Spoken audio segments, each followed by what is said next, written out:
Hello বন্ধুরা, পশ্চিমবঙ্গ প্রাথমিক শিক্ষা পর্ষদ থেকে 2022 রিক্রুটমেন্টের যে 9533-এর যে প্যানেল প্রকাশ করেছে, তো যারা এই লিস্টে সিলেক্টেড হয়েছো, তো তোমাদের কবে থেকে কাউন্সেলিং প্রক্রিয়া শুরু হচ্ছে বা কিভাবে হবে সেই কাউন্সেলিং প্রক্রিয়া সমস্ত কিছু কিন্তু আজকের এই ভিডিওটির মধ্যে আলোচনা করা হয়েছে।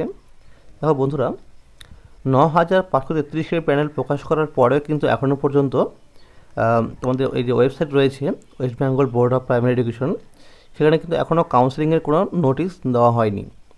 তো বন্ধুরা, আমরা কিন্তু বেশ কিছু ডিপিএসসিতে ফোন করে জানতে পেরেছি, প্রতিটি জেলার যে ডিপিএসসি রয়েছে ডিস্ট্রিক্ট প্রাইমারি, তো সেখানে আমরা কিন্তু ফোন করে জানতে পেরেছি যে এখনও পর্যন্ত পশ্চিমবঙ্গ প্রাথমিক শিক্ষা পর্ষদ থেকে জেলার ডিপিএসসিগুলোতে কিন্তু এখনও পর্যন্ত কোনো রেকমেন্ডেশন পাঠায়নি, অর্থাৎ কোনো নোটিশ তারা এখনও কিন্তু দেয়নি।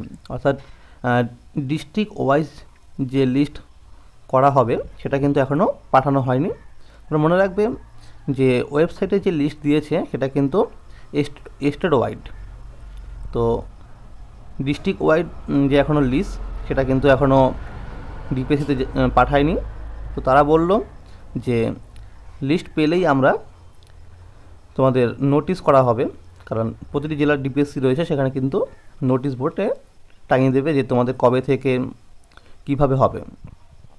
তো বন্ধুরা, আজকে অর্থাৎ 2 ফেব্রুয়ারি 2024 West Bengal board of primary এডুকেশনের যে ওয়েবসাইট রয়েছে এখানে কিন্তু 9533-এর যে প্যানেল প্রকাশ করেছে, সেই 9533-এর কিন্তু কাউন্সেলিংয়ের নোটিশ আজকে কিন্তু পাবলিশ করতে পারে, এরকমই আমরা কিন্তু আপডেট পেয়েছি।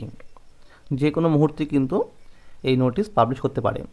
তোমরা মনে রাখবে যে আমরা ডিপিএসসি থেকে যে আপডেট পেয়েছি, প্রতিটি জেলার যে ডিপিএসসি রয়েছে, তো সেখান থেকে আমাদের বলা হয়েছে যে যাদের র্যাঙ্ক প্রথম দিকে থাকবে তারা শুধুমাত্র কিন্তু স্কুল চয়েস করতে পারবে, এবং যাদের র্যাঙ্ক একটু বেশি থাকবে ডিস্ট্রিক্ট ওয়াইজ র্যাঙ্ক, তো তাদের কিন্তু নিজের জেলায় নাও হতে পারে।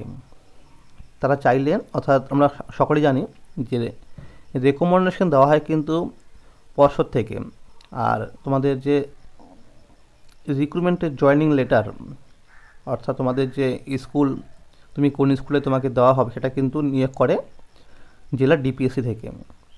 তো তোমাকে কিন্তু অন্য কোনো ডিস্ট্রিক্টে তোমাকে কিন্তু নিয়োগ করতে পারে, এরকমই কিন্তু আমাদের আপডেট দিয়েছে।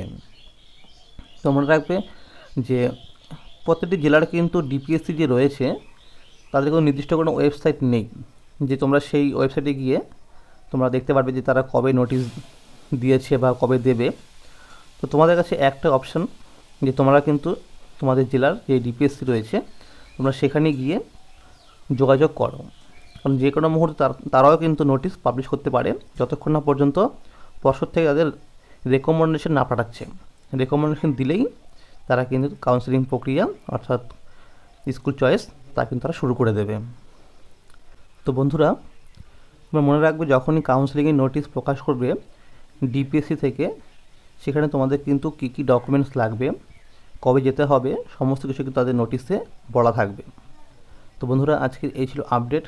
যদি আমি কোনো আপডেট পাই ডিপিএসসি থেকে তোমাদের কবে থেকে কাউন্সেলিং হচ্ছে, অবশ্যই কিন্তু আমাদের এই ভিডিওটির মাধ্যমে জানিয়ে দেওয়া হবে। তো বন্ধুরা, ভিডিওটি ভালো লাগে লাইক করে দিও। ধন্যবাদ।